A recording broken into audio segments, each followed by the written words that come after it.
سامعین کرام، رمضان المبارک کی مہینے کا آخری عشرہ ہے اور آج جو ہے نا 23 رمضان المبارک ہے۔ دعا گو ہیں کہ اللہ رب العزت مجھے حق بیان کرنے کی توفیق عطا فرمائیں، اور پھر اللہ تبارک و تعالی ہم سب کو اس پر صحیح عمل کرنے کی توفیق نصیب فرمائیں۔ اللہ رب العزت فرماتے ہیں ذالک الف لام میم ذالک الکتاب لا ریب فیہ ھدی للمتقین، کہ یہ وہ عظیم الشان کتاب ہے کہ اس میں کوئی شک نہیں ہے کہ یہ اللہ رب العزت کی طرف سے نازل شدہ کتاب ہے، اور یہ ہدایت ہے متقین کے لیے۔ نماز تراویح میں تو ہم قرآن سنتے ہیں، عام طور پر ہم پڑھتی بھی ہیں، لیکن اب سوال یہ ہے کہ قرآن عظیم الشان ہم سے کیا مطالبہ کرتے ہیں۔ قرآن عظیم الشان سامعین وقار، قرآن کا پہلا مطالبہ ہے اللہ اور اس کے رسول محمد مصطفیٰ صلی اللہ علیہ وسلم پر ایمان اور یقین رکھنا، اور حضور صلی اللہ علیہ وآلہ وسلم کو خاتم النبیین تسلیم کرنا۔ تیسرے نمبر پہ قرآن کا جو مطالبہ ہے تمام رسولوں پر ایمان لانا۔ چوتھے نمبر پہ تمام فرشتوں پہ۔ پانچویں نمبر پہ تقدیر خیر اور شر پہ ایمان رکھنا۔ چھٹے نمبر پہ قیامت پہ یقین رکھنا کہ قیامت کا دن آنے والا ہے، وہ برحق ہے، حساب کتاب کا دن ہے۔ اور ساتویں نمبر پہ مرنے کے بعد دوبارہ زندہ ہونے پہ۔ آٹھویں نمبر پہ قرآن ہم سے مطالبہ کیا کرتے ہیں کہ ہم پنجگانہ نمازی بنیں۔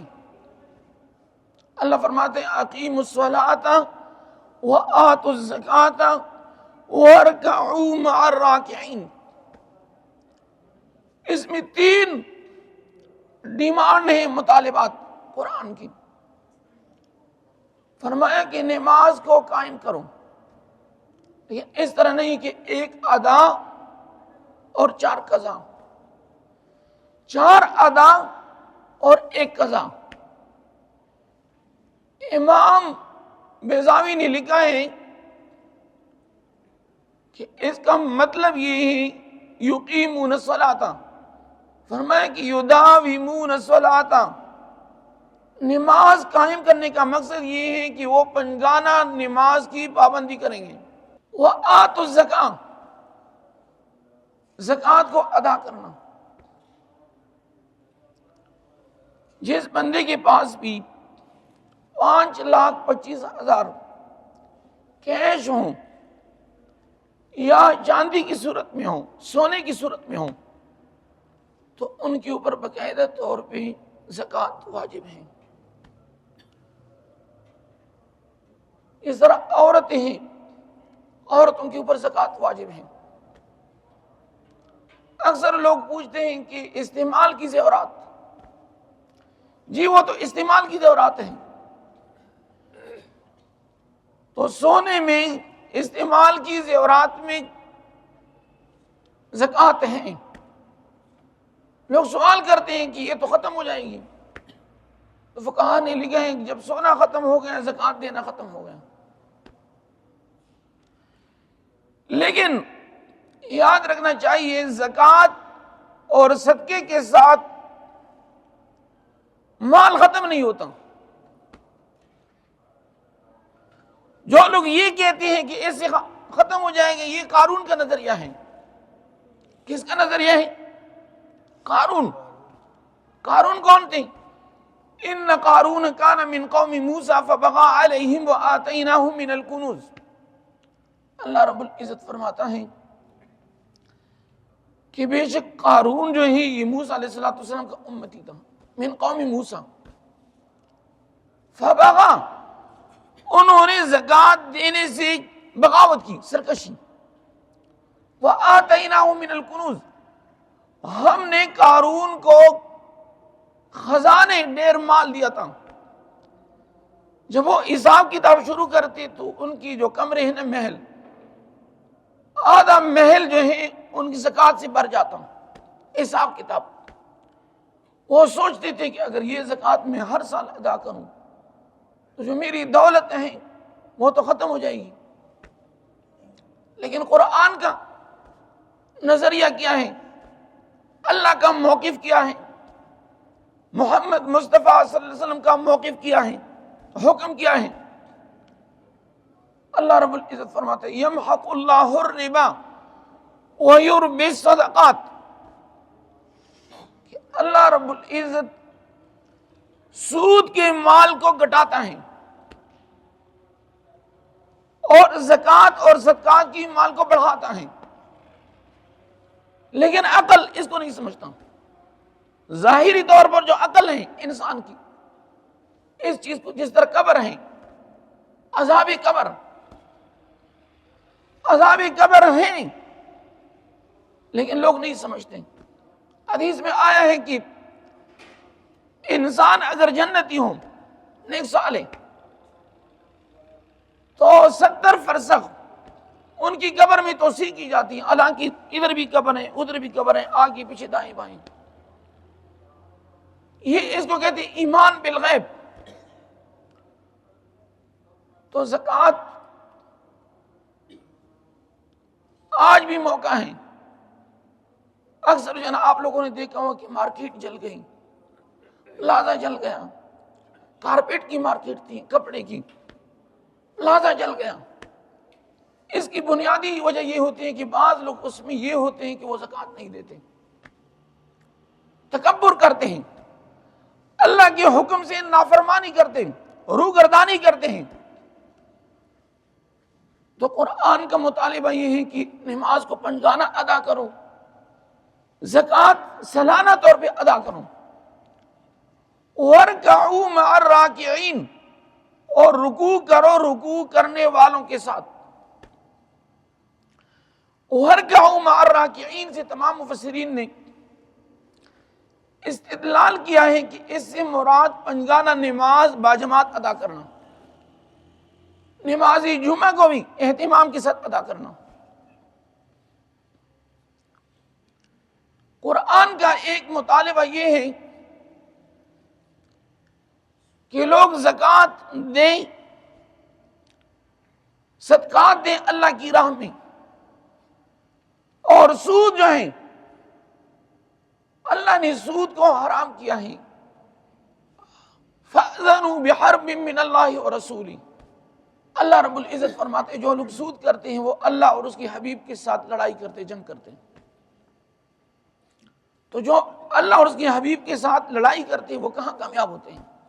وہ ہمیشہ کے لیے ناکام ہوں گے۔ اور ابن ماجہ شریف کی حدیث ہے کہ سود کی بہت وبال ہیں، لیکن ادنا گناہ یہ ہے کہ نعوذ باللہ من ذالک اپنی ماں کے ساتھ بدکاری کرنے کی مترادف ہے۔ بندہ خود اندازہ لگائیں۔ تو قرآن کا ایک مطالبہ یہ ہے کہ جس نے کلمہ پڑھا ہے لا الہ الا اللہ محمد رسول اللہ صلی اللہ علیہ وسلم، وہ سود سے اجتناب کریں۔ قرآن کا ایک مطالبہ یہ ہے کہ شراب ہے، جوا ہے۔ ہم نے تو سننا ہے تراویح میں، لیکن قرآن نے ہم سے مطالبہ کرنا ہے کہ شراب کو نہیں پینا۔ شراب پینا گناہ کبیرہ ہے۔ اللہ نے فرمایا یا ایھا الذین آمنوا انما الخمر والمیسر والانصاب والازلام رجس من عمل الشیطان فاجتنبوہ۔ اللہ نے فرمایا کہ یہ شیطانی عمل ہے، مومن کا اس میں فائدہ نہیں ہے، نقصان ہے۔ تو اس لیے ہمیں چاہیے کہ ہم قرآن کے ماننے والے ہیں، کم از کم ہم اپنی گریبانوں میں جان کر غور کریں کہ ہم نے شراب سے توبہ کرنا ہے، جو جوا ہے، جو سیکنڈوں میں بندہ جو ہے سپر ہو جاتا ہے، کبھی کبھار جو ہے سپر سے اوپر کی طرف بھی جاتا ہے، لیکن اکثر اوقات بندے کو ذلت رسوائی درپیش ہوتی ہیں۔ قرآن کی مطالبات میں سے ایک مطالبہ یہ ہے کہ والدین کی اطاعت کرو، نوجوان نسل سے، اولاد سے۔ حضور صلی اللہ علیہ وآلہ وسلم نے فرمایا کہ جس نے والدین کی نافرمانی کی اور توبے کے بغیر وہ فوت ہو گئے، انہوں نے جہنم میں جانا ہے۔ والدین کی اور قرآن عظیم الشان میں نماز کے بعد، عبادت کے بعد اللہ نے جو زیادہ تاکید کے ساتھ ذکر کیا ہے، وَقَضَىٰ رَبُّكَ أَلَّا تَعْبُدُوا إِلَّا إِيَّاهُ وَبِالْوَالِدَيْنِ إِحْسَانًا أَنِ اشْكُرْ لِي وَبِالْوَالِدَيْنِ إِحْسَانًا، یعنی فرض عبادت کے بعد اللہ نے جو مطالبہ کیا ہے، اور یہی مطالبہ بنی اسرائیل سے بھی کیا تھا، تورات، زبور، انجیل میں بھی، وَإِذْ أَخَذْنَا مِيثَاقَ بَنِي إِسْرَائِيلَ لَا تَعْبُدُونَ إِلَّا اللَّهَ وَبِالْوَالِدَيْنِ إِحْسَانًا۔ اور حضور علیہ السلام نے فرمایا کہ والدین کی دعا اولاد کی حق میں اس طرح قبول ہوتی ہیں جس طرح نبی کی دعا امتی کے حق میں۔ تو آج ہم نے فیصلہ کرنا ہے کہ والدین کی ہم نے اطاعت کرنی ہے یا نافرمانی۔ قرآن کا ایک مطالبہ یہ ہے، اکثر لوگ جو میراث ہیں، میراث میں ہم بینک بیلنس بناتے ہیں، پلازے بناتے ہیں، اپنے گھر بناتے ہیں، اپنے جو بیٹے ہوتے ہیں، لیکن جو بیٹیاں ہیں، بیٹیوں کا حق جو ہے یہ فرض ہیں، اور میراث میں ذوی الفروض میں اللہ نے، ذوی الفروض وہ ورثاء ہوتے ہیں کہ جس کے حصے اللہ نے اپنی طرف سے، آسمان کی طرف سے، اپنے حبیب کے ذریعے یا قرآن عظیم الشان میں واضح طور پر ان کا ذکر فرمایا ہے۔ تو جو بیٹی ہیں، بیٹی جو ہے نا ذوی الفروض میں سے ہیں، اللہ نے اس کا حصہ مقرر فرمایا، فرض کیا ہے۔ تو ہمارے معاشرے کے اندر بہت سارے لوگ ہیں کہ وہ بیٹیوں کا حصہ نہیں دیتی، میراث ٹال مٹول کرتے ہیں۔ تو حضور علیہ السلام نے فرمایا کہ جس نے ایک بالشت کے برابر، بولیے کتنی، ایک بالشت کے برابر زمین غصب کیا، ناجائز قبض کیا، قیامت کے دن اس زمین کو جہنم میں گرم کیا جائے گا، جہنم میں تپایا جائے گا، اور پھر اس بندے کی گلے کا ہار بنایا جائے گا۔ تو اس حوالے سے قرآن عظیم الشان کا ایک ڈیمانڈ، مطالبہ یہ بھی ہے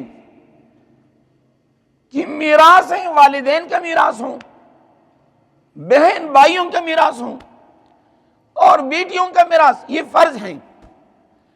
نہ دینے کی صورت میں یہ حرام، گناہ کبیرہ، اور اگر بندہ فوت ہو گیا تو اس کے بدلے میں انہوں نے جہنم میں جانا ہے۔